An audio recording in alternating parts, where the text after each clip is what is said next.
के पार्थिव शरीर को पत्थर से ढककर बंद कर दिया गया था। लेकिन उन्होंने कहा, उन्होंने अपने कुछ अनुयायियों को कहा था कि इन्हें पता ही नहीं है हमारे शरीर को ये क्या रख पाएंगे, नहीं रख पाएंगे। लेकिन उनको राजा को लगा था कि नहीं, हम क्या करेंगे, हम तो भैया पूरी तरह से इनको फांसी पे सूली पे लटका ही दिए हैं, अब करना क्या है कि हम इनको पत्थर से, बड़े से पत्थर से ढक देते हैं। लेकिन उसके 3 दिन बाद अचानक से वो पत्थर टूट जाता है और उनके अंदर लोग जब जाते हैं तो ईसा मसीह का पार्थिव शरीर को नहीं देखते। उनको किस रूप में मनाते हैं? क्रिसमस।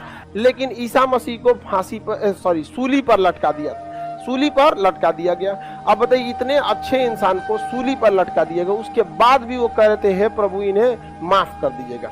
तो सूली पर लटका दिया गया, उस दिन को कहते हैं गुड फ्राइडे। इसलिए कभी भी किसी को हैप्पी गुड फ्राइडे मत बोल दीजिएगा, ये दुख का त्योहार होता है। किसी धर्म का, उस धर्म के प्रवर्तक जो उस धर्म के सबसे प्रिय है, अब जैसे हिंदू धर्म के लिए, अब जैसे ईसाई में जो ईसा मसीह है, मुख्य रूप से उन्होंने ही तो ईसाइयत को फैलाया। हालांकि तो उस दिन अगर आप किसी को कह दीजिएगा हैप्पी गुड फ्राइडे, तो ये एटिकेट सही नहीं है। उस दिन गुड फ्राइडे को हैप्पी गुड फ्राइडे नहीं बोला है। जैसे हैप्पी गुड फ्राइडे नहीं आएगा, तो गुड फ्राइडे के दिन उन्हें क्या कर दिया गया, सूली पे लटका दिया गया था। सोचिए कितना ज्यादा अत्याचार सहा था इन लोगों ने।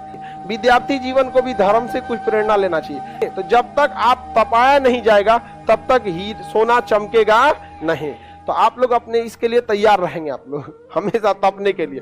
तो ईसा मसीह की जिस दिन सूली पे लटकाई दी गई, उस दिन को किस त्योहार के रूप में मनाते हैं? Good Friday. लेकिन उनको सूली पे लटकाकर के पार्थिव शरीर को पत्थर से ढककर बंद कर दिया गया था। लेकिन उन्होंने कहा, उन्होंने अपने कुछ अनुयायियों को कहा था कि इन्हें पता ही नहीं है हमारे शरीर को ये क्या रख पाएंगे, नहीं रख पाएंगे। लेकिन उनको राजा को लगा था कि नहीं, हम क्या करेंगे, हम तो भैया पूरी तरह से इनको फांसी पे सूली पे लटका ही दिए हैं, अब करना क्या है कि हम इनको पत्थर से, बड़े से पत्थर से ढक देते हैं। लेकिन उसके 3 दिन बाद अचानक से वो पत्थर टूट जाता है और उनके अंदर लोग जब जाते हैं तो ईसा मसीह का पार्थिव शरीर को नहीं देख पाते।